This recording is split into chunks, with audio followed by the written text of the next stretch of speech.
Muito bem, minha gente, estamos começando mais um bate-papo aqui pelo link entrevista, né? E eu queria trazer de novo aqui, já estivemos junto com o Sérgio durante a semana passada, na sexta-feira, falando sobre a PEC 32, e eu fiz questão de trazer o Sérgio de volta para a gente tentar aprofundar um pouquinho mais, que tem uns detalhezinhos aí que fugiram do tio Jansen durante a semana, e eu fiquei assim, pô, eu quero conversar com o Sérgio de novo. Aí comecei a perguntar para ele uma coisa, uma outra coisa, eu falei assim, sabe uma coisa, vamos fazer logo uma nova live, que a gente esclarece a turma toda de uma vez só. Bem-vindo e obrigado, Sérgio, pelo carinho e pela disponibilidade. Obrigado pelo convite novamente, Gelson. Estamos aqui à disposição. O Sérgio é presidente do Sindicato dos Funcionários do Banco Central, não é isso? O Sinal. Sim. Seção Rio de Janeiro. Seção Rio de Janeiro. E como presidente da Seção do Rio de Janeiro, ele fala não só pelos servidores, mas também pela categoria, ainda que seja só representativamente do Estado do Rio de Janeiro. Uma categoria que está preocupada, assim como tantas outras categorias, tenho certeza, com a tramitação da PEC 32. Mas antes de entrarmos propriamente na PEC 32 e começarmos a discutir isso, Sérgio, eu queria discutir uma matéria que a gente até trocou nessa semana sobre a fala do ex-ministro Henrique Meirelles, que comentando no momento em que apresentava o seu apoio ao Luiz Inácio Lula da Silva, candidato à reeleição e a presidente do Brasil a partir do próximo ano, ele comentou dizendo que para salvar a questão do teto de gastos, resolver o problema do teto de gastos do governo, seria necessário reduzir, enxugar a máquina pública, fazer efetivamente a reforma administrativa, que na cabeça deles, na verdade, é mandar um turbilhão de funcionário público embora e privatizar as estatais de uma hora para outra para reduzir despesas públicas, né? O fato dele ser um apoiador do Lula, isso significa dizer que, entrando, inevitavelmente, o Lula venha a usar desse mecanismo ou dessa tendência para resolver o problema do teto de gastos? Eu não acredito muito nisso, até porque o teto de gastos é o principal desafio do próximo governo, qualquer que seja, né? O teto de gastos ele foi instituído justamente pelo Henrique Meirelles, quando ministro, né, que tentou colocar uma limitação para que houvesse a garantia de pagamento dos juros e de amortização da dívida dos bancos, né? Essa é a principal preocupação do Meirelles, que é banqueiro, né? E justamente ele tem como objetivo essa defesa, né? Eu achei até muito simpático e transparente dele, né, dar essa declaração. Por quê? Porque o teto de gastos está em risco. Por quê? Com o teto de gastos, você não canaliza recursos para a educação, para a saúde, para a segurança, né? De um modo geral, parte dos recursos da educação foram retirados e não tem condições de voltar mais por conta do teto de gastos. E o teto de gastos, em tese, dura 20 anos e durante 20 anos a gente está condenado a só pagar juros da dívida, né? Então, o governo está chegando no limite e, nesse sentido, o teto de gastos vai sofrer um teste que seria a remodelar ou acabar, né? Então, há uma preocupação dos banqueiros nesse sentido. E, realmente, um dos motivos, né, de solução para o teto de gastos é a reforma administrativa, né? Por quê? Porque a reforma administrativa ela traz uma redução enorme para o governo, para o Estado, de um modo geral, né? A estrutura de Estado seria toda reduzida. Hoje, o custo de servidor público está em menos de 3%, 3,5% do PIB, né? A menor quantitativo percentual já de muito tempo, cairia para quase 1,5% a 2%. Né? E esse percentual, 2% do PIB, em média estimado, né, ele seria canalizado para os bancos. Né?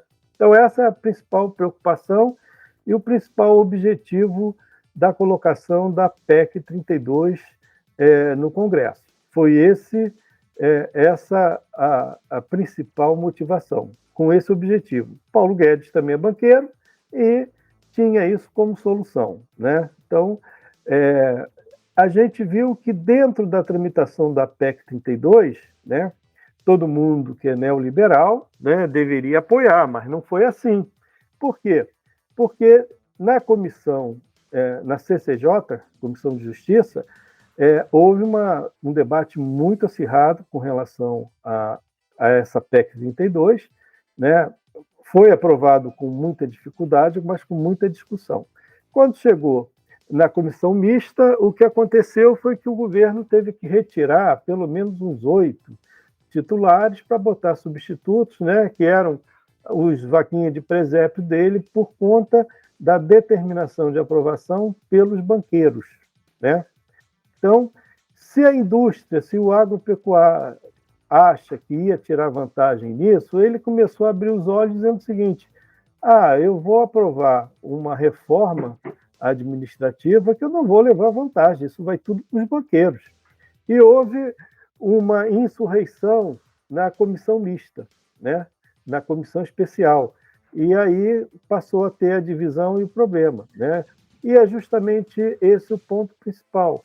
A reforma administrativa contida na PEC 32, ela vai servir para isso. Vai canalizar recursos para os bancos. Porque com esse teto, de interrompendo, com esse teto nós não conseguimos fazer investimentos no país, na verdade, né? A gente garante pagamento de juros, mas não consegue mais gastar um centavo sequer além do que se precisa gastar ou do que se deve gastar, em detrimento do pagamento ordinário aos cofres dos bancos que vão receber os juros e o pagamento de todas as despesas que nós temos. Isso realmente não é nada justo. Foi uma esperteza muito grande, não há dúvida. Só que, nesse aspecto, é complicado porque o governo que estiver, independente de qualquer que seja ele, em burlando esse teto, incorre em crime de responsabilidade, não é isso? Exatamente, pode sofrer impeachment. Então, por isso que se quer rediscutir o tal do teto, porque hoje ele não só não permite investimento, como ele obriga a redução das despesas obrigatórias do governo. Né? Nós tivemos um corte no INSS, que é fundamental, de 1 bilhão, né? Coisa pesadíssima. Né? E a redução do orçamento da educação está visivelmente colocada quase 50% do que era. Saúde também, né? O programa Farmácia Popular recebeu um corte de mais de 80%, coisas absurdas, não tem dúvida, né? Com certeza. O que a gente entende é que são amarras que praticamente independem do governo, né? Se fosse quem fosse o presidente, estaria amarrado nessa história. É verdade. Fosse Bolsonaro, Manuel, Joaquim, o Sérgio, eu, qualquer que fosse o presidente, estaria amarrado nessa história. Porque eles arrumaram, na verdade, um gatilho que é uma espécie de armadilha. O presidente não pode fazer nada para não incorrer em crime de responsabilidade. É obrigado a reduzir as despesas. Em reduzidas as despesas, ele incorre em problema político, porque ele tira capacidade de geração de despesas e aí também de investimento por conta das estruturas ministeriais. É um mato sem cachorro, né? Uma sinuca de bico bastante complicada. Mas antes ainda de entrar na PEC 32, eu quero aproveitar você hoje ao máximo aqui, e você me deu um dado no início da conversa, falando que a participação dos custos com o funcionário público frente ao PIB está na ordem de 3%. Eu sempre ouvi, e aí vai o problema, né, mais uma crítica à falta de transparência da coisa pública. Eu sempre ouvi que as despesas com o funcionalismo público, a folha de pagamento do funcionário público federal, incorre em 70% da receita de arrecadação do Estado. Quer dizer, então isso não é verdade. Na verdade, a despesa com o servidor público sempre girou em torno de 4,5%, 4,2%. Ela agora caiu para menos de 4%. Tá? Então, isso mostra que o PIB cresceu um pouquinho e não se reajustou servidor público e não teve despesa com concursos e tudo mais. Basicamente, com aposentadoria. Né? Então, hoje, a arrecadação geral do governo, ela gasta, em primeiro lugar, a maior parte dos recursos vão para a Previdência. Sim. E o segundo maior centro de custo é a folha de pagamento, né? Dentro da prioridade que tem. Né? Por quê? Porque é um valor razoável. Se você pegar 3,5%, 4% do PIB, é um valor relevante, mas isso dá arrecadação. A arrecadação hoje leva 70% para a Previdência e o restante para o servidor. Em relação ao PIB, o percentual é menor. Né? Esse é o problema. Né? A gente tem, sim, um gasto muito grande com Previdência, que já foi um pouco minimizado com 2 reformas da Previdência aí. Né? A gente tem uma janela de quase 20 anos para tentar crescer, para evitar problema. Né? E a reforma trabalhista veio, né, de uma forma muito abrupta e também tirou direitos que vão ajudar nesse equilíbrio. Né? E com o servidor público temos o FUNPRESP. O FUNPRESP é um fundo de previdência que desvincula a aposentadoria do regime geral de previdência dos servidores e faz com que, ao se aposentar, ele tenha somente o limite do INSS. Né? É a equiparação com o servidor da iniciativa privada que já começou há algum tempo. Ou seja, esse dinheiro que ele recebe na eventual aposentadoria é bancado, na verdade, por esse fundo e alguma diferença, se houver, só essa, então, é paga pelo INSS. Na verdade, o limite de recebimento dele é o valor do INSS. Tá? Ele contribui para isso. Se tiver alguma deficiência do fundo, o governo completa. Mas, de um modo geral, ele é superavitário para pagar esse limite. Tá? Entendi. Perfeito. Ou seja, o que, na verdade, se conclama aos borbotões, aí, né? Não só os borbotões, como também a boca miúda, que o funcionalismo público é a praga do orçamento nacional, não é tão simples assim, né? A questão não é tão diretamente assim. Na verdade, hoje, inclusive, a gente já começa a perceber que a constante redução forçada e sem planejamento da prestação de serviço do Estado ao cidadão está começando a causar problemas diretos. A gente percebe isso claramente. Um deles, inclusive, é no próprio INSS. Sim. Eu nunca vi, na história da minha vida toda, o INSS com tanto buraco de atendimento, com tanta dificuldade de atender o cidadão, e que caminha para uma piora sem precedente, porque não só falta pessoal, como falta dinheiro agora. Sim. E hoje você vai fazer uma consulta ao INSS, você entra, o médico conta 15 minutos. Terminou 15 minutos, ele te bota para fora, porque ele tem uma quantidade enorme para atender, para fazer a média, para fazer produção, e você não pode demorar mais de 15 minutos, é o tempo médio. Né? Então você já viu a qualidade também que a gente tem. Mas sobre o serviço público, eu te digo que a gente ainda tem algumas distorções, né? No executivo, você tem já um trabalho feito de redução de custos, eu digo até de desmonte, que já começou há muito tempo. Mas é diferente do legislativo e do judiciário. Esses 2 poderes ainda mantêm, né, um certo conforto em relação ao executivo. Sempre o executivo paga a moeda. Desculpa te interromper. Você diria que esse conforto que você usou, de um eufemismo lindo, esse conforto, seria no nosso idioma mais bruto, esse inchaço?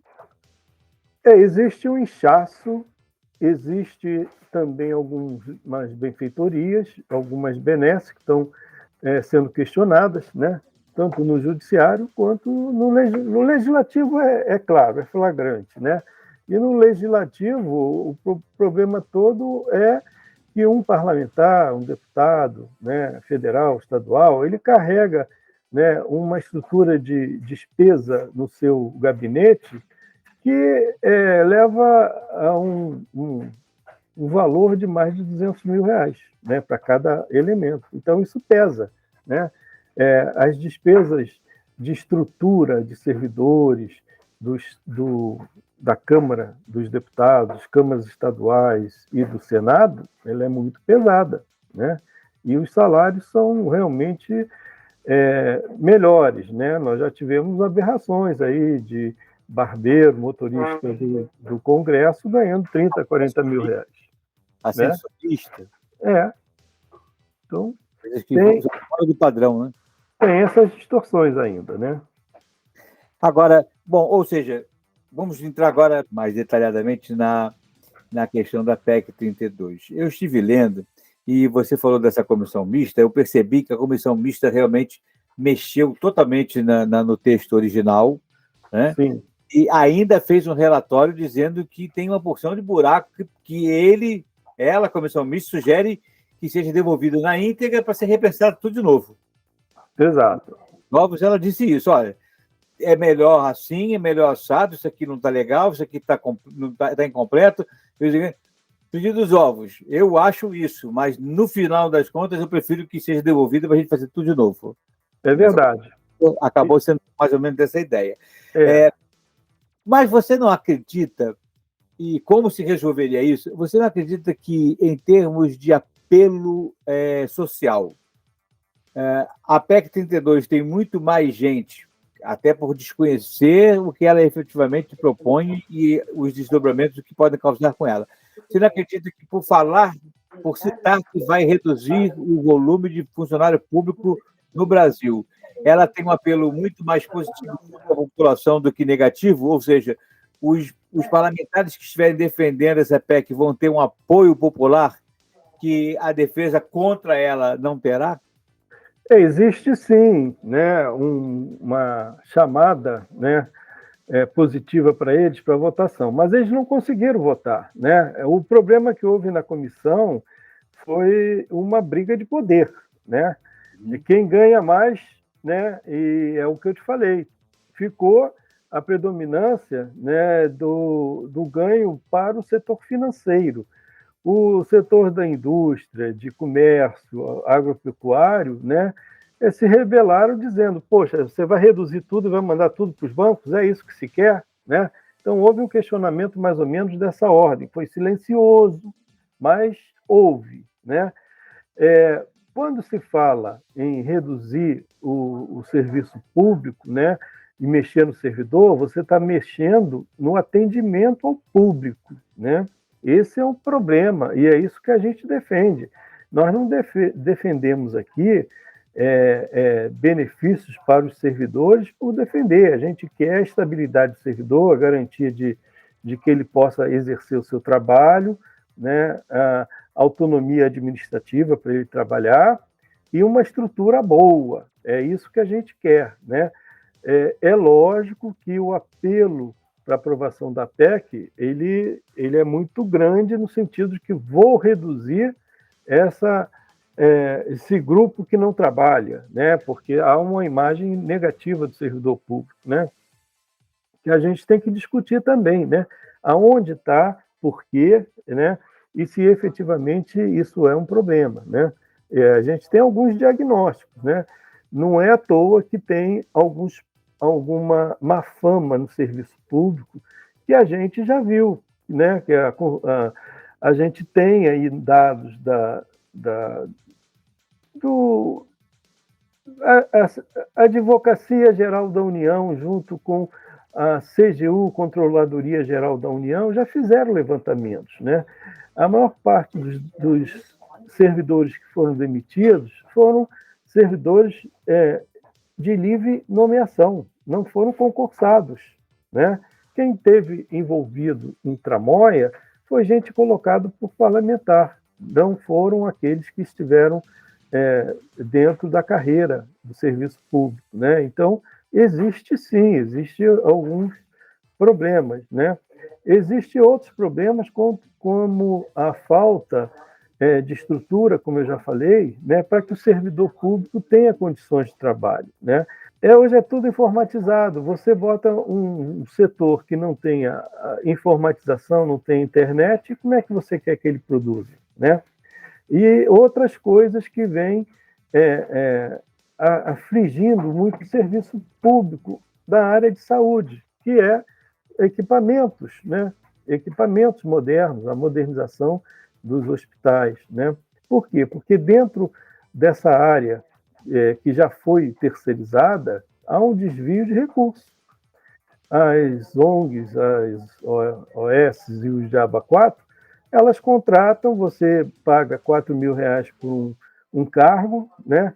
Elas pagam 1.500 para o servidor, com os encargos, e fica com o resto, né?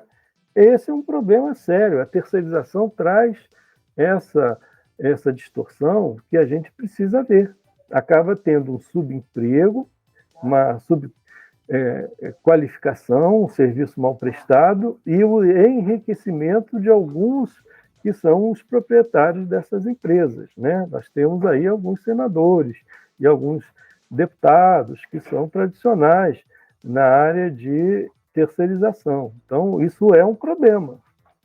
No judiciário, quando um juiz recebe um processo para julgar e ele encontra ali um parente seu, um amigo, um conhecido, coisa que o valha, ele tem que declarar impedimento, né, de sua capacidade de integridade de justiça, uma vez que ele tem ligações, né, laços com as pessoas que fazem parte do pleito do processo que ele recebeu. Ele se julga, mesmo ele se declara impossibilitado, impedido de fazer aquele trabalho. Dentro de um congresso, de uma casa legislativa, como é que alguém que tem interesses diretos, como dono de um conglomerado de saúde ou coisa parecida, vai se avocar garantido o direito de votar nesse processo, já que ele é diretamente o beneficiário? Interessado. Ele legislar em causa própria? O que acontece é isso, tem muito lobista. E o problema de se fazer uma legislação isenta é esse problema de afastar os lobistas, aqueles que têm interesse maior, né? Isso acontece e acontece muito, né? Quando não tem uma bandalheira mais escancarada, né? Quando no Rio de Janeiro a gente está vivendo o caso da CEPERJ aí, que, nossa senhora, né? É triste, né? É um esquema montado para eleição, né? E para pagamento de pessoas até condenados judicialmente, né? Para serem capangas aí e cabos eleitorais, e com salários de 9, 10 mil reais, né? É vergonhoso o que está acontecendo. Então, essas coisas desqualificam o serviço público. Pois é, e aí, na verdade, eu tenho a sensação, Sérgio, de que o funcionário público ele sofre um conjunto de circunstâncias desfavoráveis, né?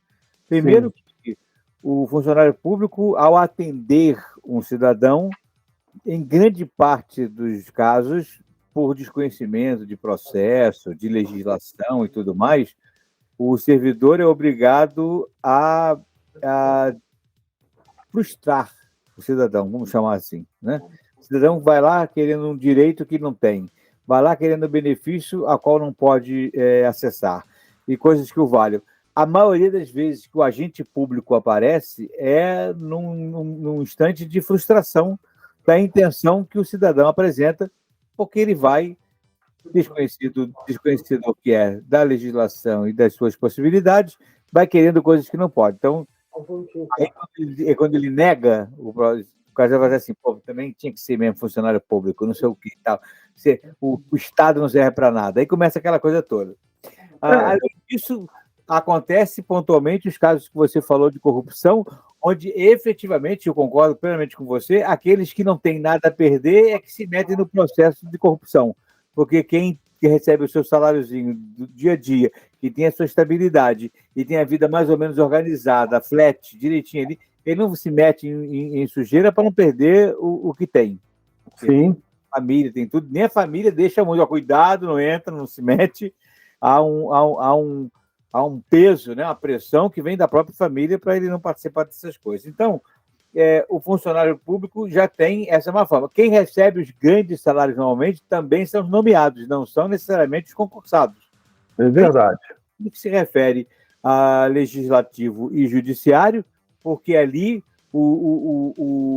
eles têm um efeito cascata muito forte, né? Para explicar para os nossos ouvintes o que é o efeito cascata. Os nobres ministros do STF agora lutaram para a aprovação de um salário que vai para R$49 mil, né? Muito acima do teto, por exemplo, do presidente da República, que é R$36 mil. E aí eles passariam a ganhar R$49 mil.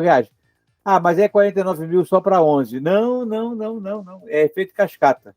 Aumentou do ministro do STF, tem que aumentar o do ministro dos outros tribunais de instâncias inferiores, assim como todos os serventuários da justiça. E aí isso tem um efeito cascata e que se esprai para toda a estrutura do poder, no caso do poder judiciário. Não é muito diferente no caso do legislativo, porque quando aumenta alguma coisa na casa legislativa, aumenta para todo o gabinete, todos os que fazem parte do gabinete do deputado, fora a estrutura orgânica da própria instituição, né, daqueles que trabalham para o Senado Federal e para a Câmara Federal, independente de quem esteja ocupando aquelas vagas. Então, quer dizer, é um efeito de despesa extremamente absurdo. Só que na conta vai só na conta do funcionário público que está na ponta.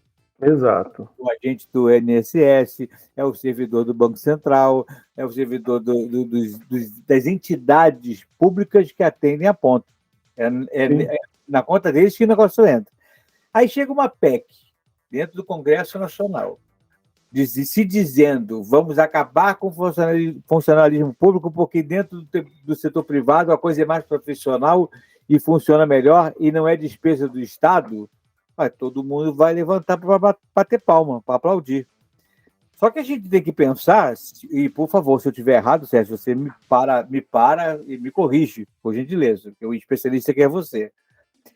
Mas me parece que o que falta à população entender é o seguinte: determinados serviços não só não devem, como não podem ficar na mão da iniciativa privada. O serviço de polícia não pode ficar na mão da iniciativa privada. O serviço de fiscalização é um poder de Estado, não pode ficar na iniciativa privada. Imagina uma empresa privada ser responsável por fiscalizar as obras, né? Como se fosse um órgão de fiscalização, se está dentro do parâmetro, se não está dentro do parâmetro. Isso vai virar um rendezvous. Porque se vai para a iniciativa privada, você imagina que algum órgão privado vá bloquear uma obra feita por uma dessas grandes construtoras aí, porque está fora do padrão? Eu acho muito difícil. É verdade. Porque o camarada está ali pago sobre um salário que ele pode perder no dia seguinte, se alguém se sentir prejudicado e reclamar lá com os Odebrecht da vida. E aí ele perde o cargo. Então, a lisura, a isenção que um funcionário público precisa ter para realizar a função de fiscalização, ele perde. É verdade. Estou dando só um exemplo. Então, o Estado não pode se esvaziar. Ele pode até encolher onde ele efetivamente não precisa existir, né? Naquilo que não precisa existir. Por exemplo, falam em privatizar os Correios. E eu concordo que parte do serviço de Correios até possa ser privatizado, porque tem aí aqueles serviços mais pragmáticos, mais simples, que podem ser feitos pelo poder, pelo setor privado. Eu só quero saber é se o setor privado vai entregar uma carta em Cabrobó do Judas, lá naquela região ribeirinha, em que se para entregar uma carta tem que pegar 3 navios, 4 barcas, 3 canoas, um cipó e pedir para o moleque levar. É verdade. E isso acontece também com os bancos, né? É. Hoje você tem banco do Brasil ou Caixa Econômica em quase todos os municípios. Agora, e a iniciativa privada? Você vai botar o Bradesco lá no interior, ele vai gastar para ter uma quantidade mínima, né, de recursos, então é o mesmo princípio. No caso da PEC 32, né, ela traz um custo muito grande para a sociedade, porque quando ela fala em terceirização, né, ela diz o seguinte: como fosse o Detran, uma outra empresa qualquer que preste serviço, né, até na área de saúde, você tira o boleto, vai lá e é atendido, né? O custo vai aumentar muito mais para a sociedade, porque o governo vai deixar de prestar esse serviço, vai economizar, sim, vai reduzir a sua estrutura, mas vai repassar esse custo para a sociedade, né? Então, aqueles empresários que acham que vão ter uma condição maior de ter mercado, consumo com a redução desse custo, está enganado, porque isso vai ser canalizado para os bancos, né? Então, não tem curso grátis, né? Exatamente, né? E uma outra coisa, voltando ao problema da corrupção, da CPERJ e tudo mais, a PEC 32, ela mais ou menos, estimado, ela cria 90 mil cargos de livre nomeação em todo o Brasil, tanto na área federal, estadual. Esses cargos de livre nomeação, né, são pessoas colocadas lá politicamente que vão comandar servidores de carreira. Imagina a situação desse servidor que a qualquer momento, né, vai ser avaliado, né, vai ser cobrado de uma pessoa que está ligada a um parlamentar, né? Vai estar ligado a um loteamento que é feito. E ele vai ter independência para trabalhar? Dificilmente, né? Então, essa é uma crítica grande que se faz com relação à PEC 32. E não só isso, hein, Sérgio? Porque você imagina, se em determinadas questões, por exemplo, como são as questões ambientais, por exemplo, onde a fiscalização precisa pegar forte, e há um lobby, né, uma pressão de lobby muito forte já contra o funcionário público, contra um órgão público, né, por exemplo, né? A gente tem aí, está vendo aí a Baía de Sepetiba sendo bombardeada por gente querendo utilizar aquilo ali para fazer coisa que não vai dar certo, e evitando sair a rima e tudo mais. Se o setor público já é bombardeado pela pressão desses lobbies, você imagina o que não vai acontecer com o setor privado tomando conta desse ponto de fiscalização. Porque uma das grandes máximas do liberalismo, né, econômico é dizer que o mercado se autorregulamenta. É verdade, em parte. Porque há um instante em que a autorregulamentação ela também é cooptada pelo cartel. Então, não adianta dizer assim, não, o mercado se regulamenta, vírgula, porque senão o cartel não existiria. A partir do momento em que a gente reconhece que existem cartéis e são formados por empresas privadas, é porque elas já se organizaram e não existe mais nenhuma possibilidade de autorregulamentação, porque eles já criaram uma maneira de estabelecer uma espécie de dumping, de teto, e ali dentro daquele cartel eles vão trabalhar e a gente vai ficar vendo navios de qualquer maneira. Sim, eles já dominaram as agências reguladoras, que elas precisam ser fortes e independentes para que possa ter a autorregulação do mercado. Infelizmente, isso é superado. Você conhece alguma agência que hoje realize com efetividade e isenção poder de controle e fiscalização nos grandes conglomerados industriais e empresariais? Eu desconheço. É difícil. Não conheço nem no setor elétrico, não conheço no setor de comunicação e em tantos outros setores, as agências estão completamente cooptadas. Estão reféns das grandes corporações empresariais. Então, a gente fica na sinuca de bico. O que eu vejo, olha que você está falando com um liberal, tá, Sérgio? Eu acho, sempre achei e continuo achando que quanto menos Estado, melhor para a nação. Mas nenhum Estado longe de pensar isso, porque ainda é a nossa garantia, inclusive, de poder a qualquer momento retomar, que é outro Exato. que precisa ter, né?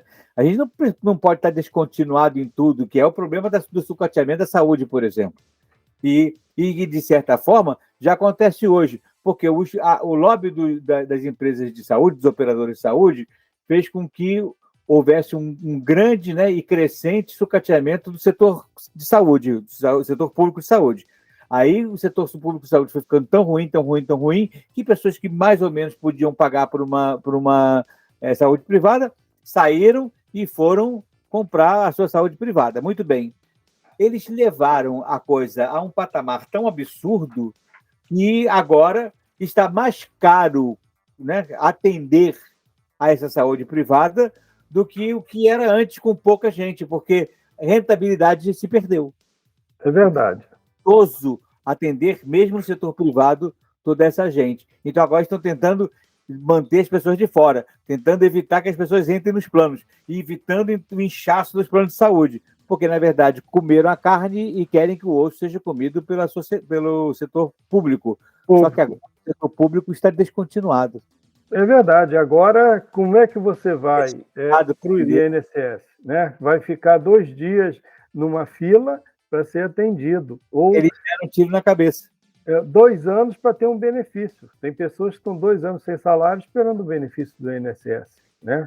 O setor privado deu um tiro na própria cabeça. Eles acharam que eles iam ganhar, não souberam a hora de fechar a torneira, descontinuaram demais e sucatearam demais a saúde pública, e agora estão com uma bomba na mão. Isso está acontecendo com a educação agora, né? Também vai pelo mesmo lado. Toda vez que o Estado se ausenta demais, foi o que eu falei semana passada com você sobre a Conab, por exemplo, sai completamente do processo de regulagem dos estoques. Aí os preços vão crescendo, crescendo.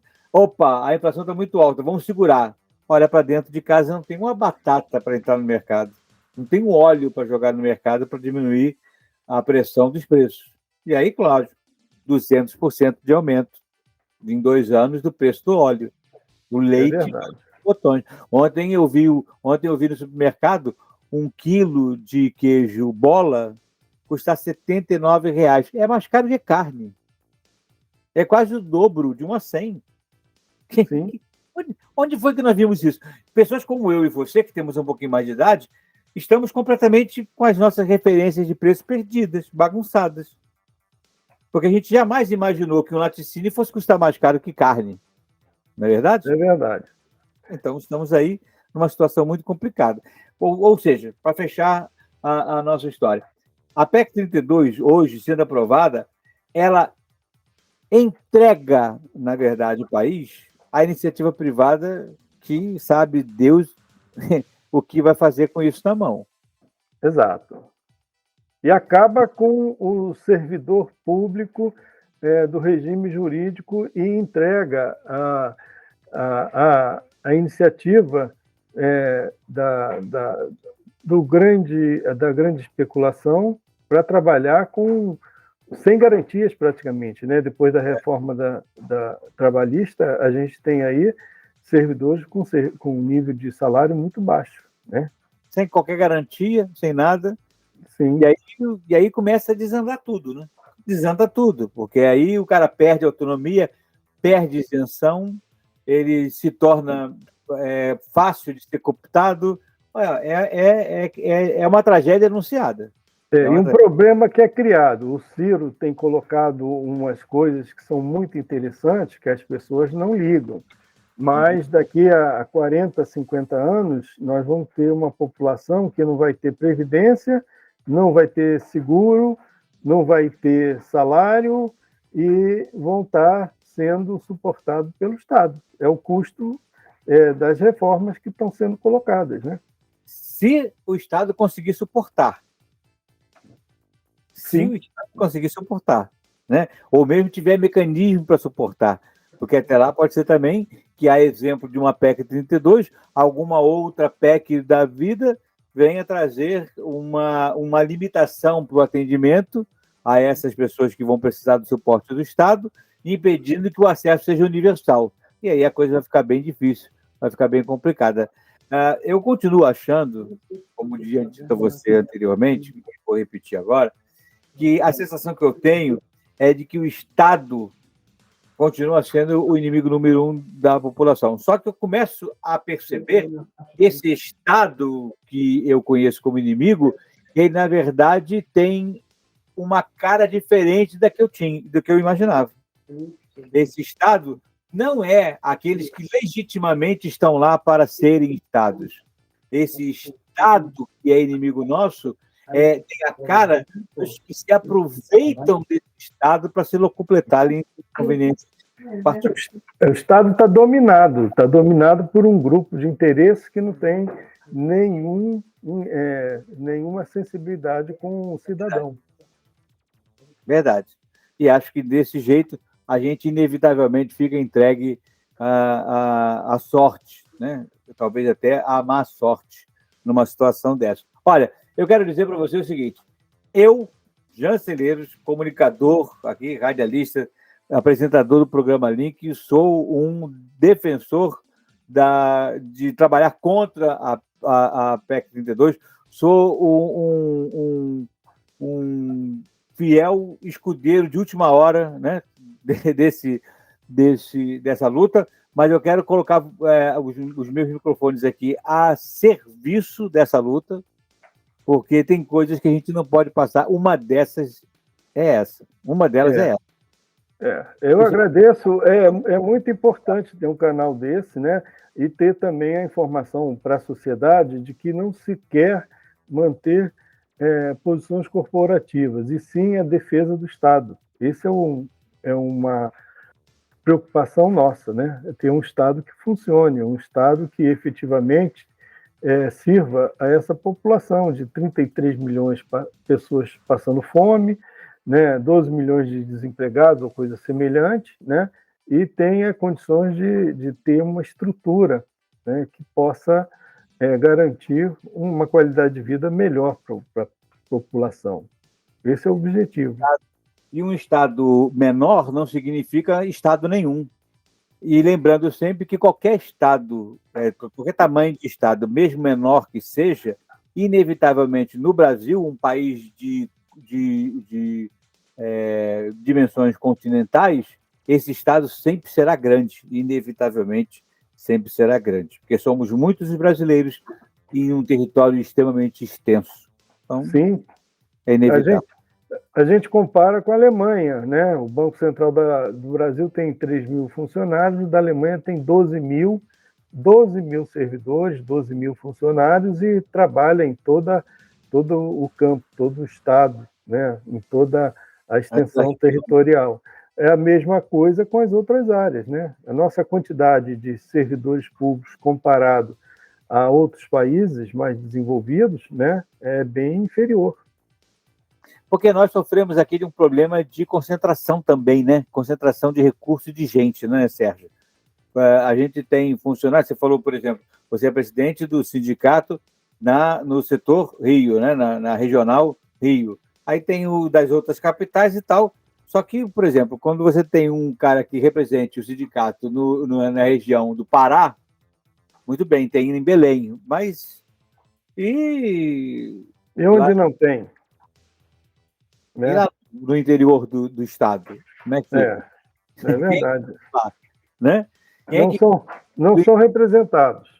Quem é que cuida de Crato, né, no Ceará? Então, vamos lá, vamos para cima. Né? Quem vai lá em Caicó, no Rio Grande do Norte? Quer dizer, até isso a gente tem que entender que o Brasil é imenso.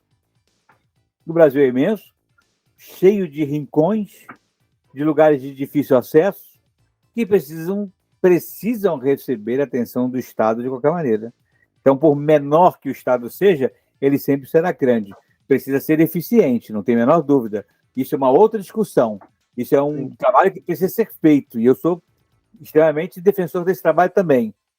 tornar o Estado leve, rápido, inteligente, capaz, eficiente, e completamente isento, neutro, totalmente livre das garras de partidos políticos e de políticos de plantão, para ele ser livre para melhor cuidar do povo, independente de quem esteja no governo.